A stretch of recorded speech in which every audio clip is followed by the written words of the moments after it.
Hello.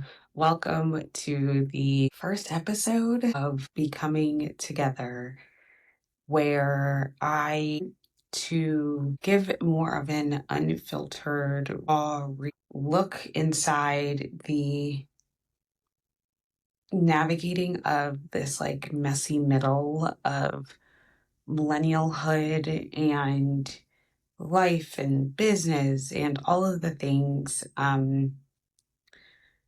Where I aim to just, have more real conversations with folks as we are trying to navigate this also together.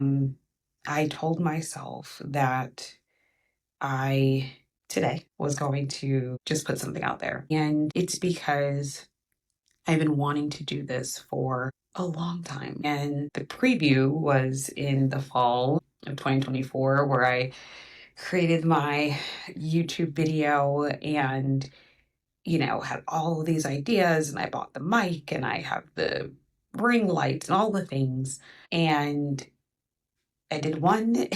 Here we are now in June of 2025. But the thing that has been really sitting with me is, yes, we are in June of 2025. There is so much going on. And I wanted to create a space where we can chat, we can yap, we can um, come for answers, come for comfort, knowing that we are trying to navigate this evolution together in all of the ways. Being a Black millennial woman who is married, who is running a business, thinking about the future, but wrapped up in the past, having a hard time sitting present, right? All of the things. And when I reflect back on how I wanted to do this, right, back in the fall, the challenges around the pressure and the pressure to have all the things together. You then hop on YouTube and everyone has a million tips and tricks for you, and,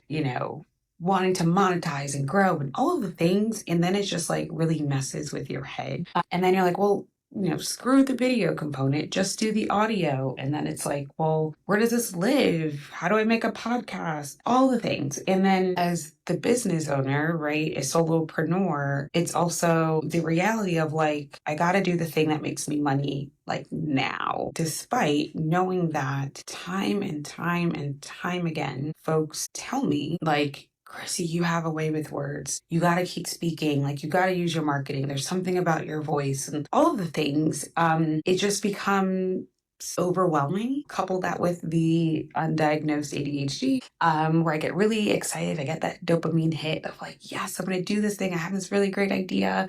And I'm also a full-bodied Virgo. And so I'm making the plans and I'm ordering the things and mapping things out and making and then it's oh, I need to do the thing. And then comes the overthinking, then comes the overwhelm, then comes the maybe I just need to shift focus right now to the thing that's going to make me money right now. And so here we are, however many months later from that, trying to put something out there and now telling myself that I should listen to my own advice of doing it messy, doing it scared, because we live in a world where and I've talked about this before in other places, where we don't showcase what we're going through until we've gone through it. And I think that there's a time and place for that, depending on what you're going through, right? I don't believe you need to share anything and everything about your life with the world. However, I do believe that there is beauty in the becoming. And from a lot of the conversations that I have, knowing that a lot of people are dealing with a lot of the same things. And so if I could utilize my time, mixed with my expertise, mixed with my comfortability talking and sharing to hopefully help others feel connected, maybe help others with a nugget or two so that they can utilize in their own lives, or just take you through this journey and hang out with me as I try and figure this out. It has been, end of this month, June 30th, will be 5 years of me being full-time in my business. And there has just been so many changes and evolutions where I know that I have to really adjust right now. And so when I started my business, it was very centered on mental health, right? And particularly within like the student population, given that I come from the education world. And because of, what was going on in 2020 with COVID, I sometimes say, I don't know if I was a little disillusioned with business, but it was a huge boom, right? Where I was able to grow rather quickly. I didn't have much trouble getting like interest in folks who want this work. And now we can fast forward to 2025. And honestly, for the past 12 months, it has been a struggle. It has been a struggle because I believe, and the reason I say this is because I have talked to other, my other mental health folks who were doing well, better than I was. There's just been a shift, right, in the market in terms of what folks prioritize in organizations and institutions. And then you couple that with the like changing political landscape where a majority of my work in particular was with communities that are historically marginalized.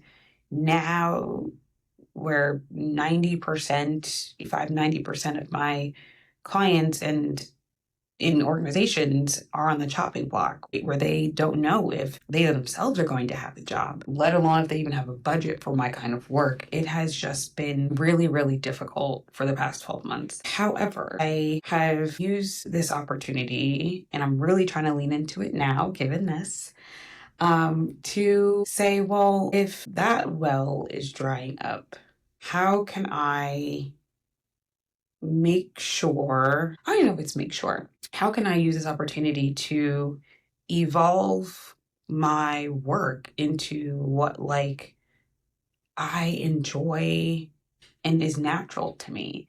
And what that means is like, so for folks who know me, like I love to host. I love to host events and gatherings and get-togethers. I love the coordination of it. I love to like set up the things. I love when people walk in and they're like, "Oh my goodness." I love the thoughtfulness around it of being intentional with what I do and how I do it so that folks can have a really good experience. And I have gotten that feedback from folks recently, I would say over the past, actually, the past like maybe like year and a half, 2 years, where folks have been sharing with me that they love how I'm able to bring people together intentionally. And then I think about where I see my life and where I see myself. And, I want to be able to have a show or of some sort. Maybe this is the beginning, the iterations where I'm, in wine country with a group of people and I'm leading like really transformative conversations and experiences, or we're in Portugal or Italy or South Africa and like helping people be able to see that there's just so many other things that are possible for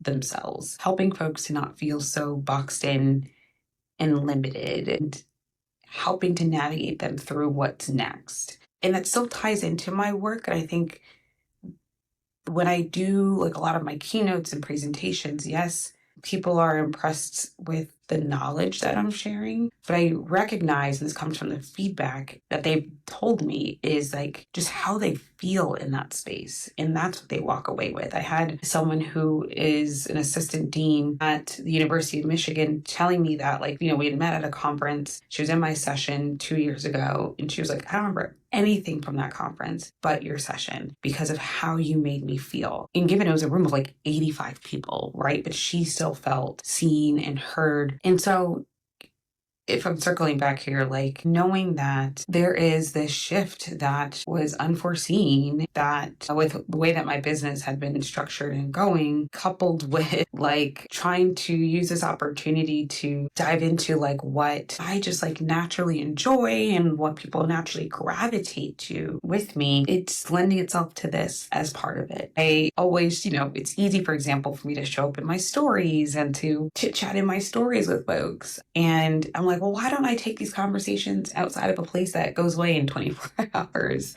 But again, it's been the pressure. It's been the pressure of how do I show up and how do I make these videos that are, such top quality? I gotta get views and subscribers and so I can monetize and da da da da da da da da. And then I look at my bank account. My bank account's like, oh, okay, let's do the thing that brings us money. Actually, right now we can put that on the side, and without realizing that if I would have leaned more into this sooner, I guess I'd be further by now. But we're not getting into that mindset. We're not doing that because I do believe that everything um, happens at the right time. And I was going through last year, and I needed more space and more time to be able to have the reflective opportunity to lend it to allow me to be here, if that makes sense. And so I've been inspired recently by folks that I've been seeing most recently. So I just watched the Call Her Daddy, well, it's called Call Her Alex, but about the podcaster Alex Cooper, who has a show Call Her Daddy, that I've actually never listened to an episode of, like still to this day. Have not listened to an episode of it, but I know of it. And I saw that this special was coming out on Hulu and I watched it. And I was just really struck by how she just did it. Like she was like, no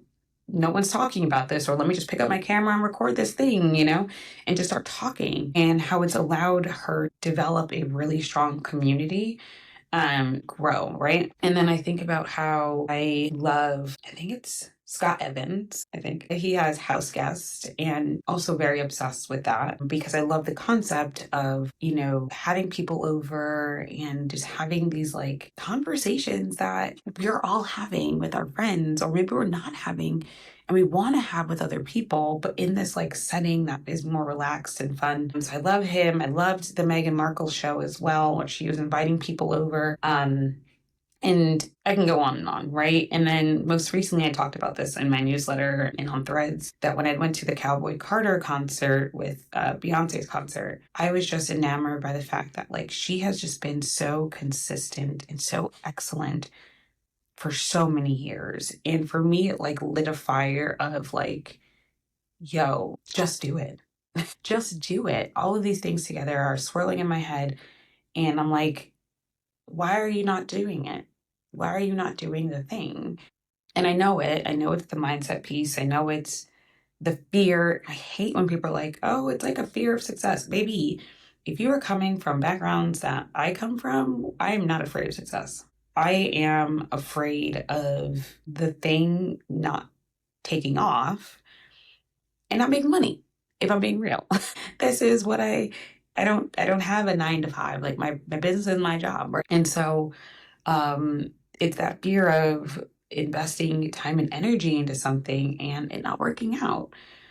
But also, staying in the back of my mind is, but if we don't do the thing, how can it work out? And I tap then into what I, think about from my social work, therapy world of, well, if we're making data-driven decisions right now, the data is saying like, we gotta move in a different way. And I talked about this back when I did my video in the fall of, I can't remember now if it was that same year in 2024. I think it was. I don't think it was 2023. But I was coming back from a conference, a social work conference, and I was a keynote speaker. I did the whole vending thing, all the stuff. And I'm on the plane and I just like heard a voice that said, quit, because I was thinking about all the things around business. And it was not my voice, right? It was very clear it was not my voice, but it was saying quit. And I remember thinking like, quit, like, and it wasn't like I still know it wasn't quit my business. And at the same time, I kept seeing and or hearing the theme around move. And so I remember journaling and praying and being like, what are these two? Like quit and move. Like, obviously not literally, but like, what does that mean? And like, I think I'm finally understanding. It is no longer operating in the way that I was. I think the direction and what I was doing in my business served not just me for that season. I do know it served thousands for this season, right? Like I have worked with over 70 organizations. We've impacted and engaged over 5,500 individuals, almost 6,000 individuals. I did the damn thing. I did the damn thing. And I think it made sense for the season that communities were in. It made sense for the season that I was in, but the season's over. And so now it's time to move into the next one. And I've gotten that data, right, from people saying, hey, like, we can't give the dollars here anymore. Hey, like, we don't know, they're trying to cut our program, cut our budget, da da da da da. We can't, the data is telling me, and the reality is that what I was offering may not be what people need right now. And knowing that there are like tons of ways that people are getting support in that way, and I'm okay with that. And it's moving into, well, what do people need right now? And I think people need connection. They need community, they need realness and opportunities to feel seen and feel heard and feel supported, right? And so it's part of, I think, the evolution of where I'm going with my work through different ways to support folks, whether that is through uh, hosting events and retreats, to using my voice and my knowledge, my skills, my experience, my story, what have you, to support others, give answers, or just help you feel seen and know that you're not alone, because I'm going through the ish too, right? And that's why I really love the phrase of the messy middle. It's trying to navigate this like in between of where we are, where we're coming from, where we're trying to go, and not really having a roadmap and wanting to just know that you're not alone doing it. Does that make sense? I hope it makes sense. And so that's kind of my aim here, is to take you all on this journey with me as I am growing, evolving, expanding. I do enjoy helping folks, again, like figure things out, whether it's in their business or a program or their life. Like, I'd love to help folks see that there's a way to make it happen, right? And I'm allowing myself to not put pressure on this having to right now like lead to a funnel, to a lead magnet, to get an email address to sell something. Like, I'm releasing that. I'm releasing that pressure. Just allowing it to be. I'm allowing this to be. I'm allowing me to be. And so I think that's all I have for today. Thank you for listening in. I hope you continue to stick around as I navigate this evolution, this expansion. I'm excited, a little bit nervous. Please hold me accountable. But yeah, this should become something really cool. And I know that it is driven by God. I know that this is something that is divine, and it feels good. It feels so good. That's it. I'll see you next time.